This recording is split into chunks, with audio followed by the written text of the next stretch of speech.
Hola, bienvenidos a mi canal Moracho Electrónica. Hoy quiero compartirles cómo programar nuestra fuente Mechanic para la USB, puesto que debemos tener cuidado de darle únicamente a la USB un voltaje determinado, una corriente determinada y bloquear nuestra fuente mientras la estemos utilizando. Vamos a ir a la memoria 3, donde dice que tiene 12 voltios 1 amperio, y esta memoria la vamos a dedicar para la USB. Al igual, nosotros podemos personalizar y dejar en cualquiera de estas 4 memorias la USB, pero para el ejemplo de hoy vamos a programar la USB dedicada en la memoria 3.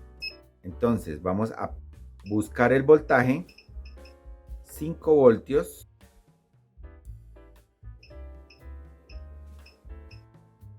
y una corriente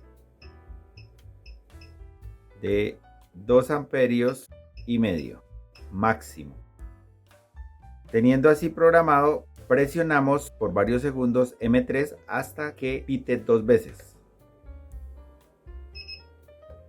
Y ya queda 5 voltios, 2.5 amperios o 2500 miliamperios. Para que nosotros podamos tener la certeza de que esto no va a cambiar de ahí, porque por accidente se pueden mover las perillas, entonces vamos a presionar voltaje, la perilla de voltaje, hasta que pite una vez y aparezca aquí bloqueado el sistema de nuestra fuente.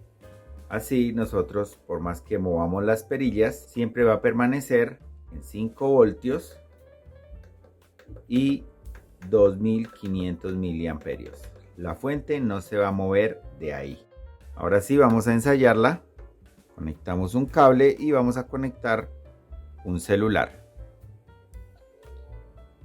Ahí dice que está consumiendo 2035 miliamperios a 5 voltios. Esto es para nosotros poder probar los celulares en laboratorio. Es así de sencillo. Espero les sea de gran utilidad esta información y nos vemos en próximos videos.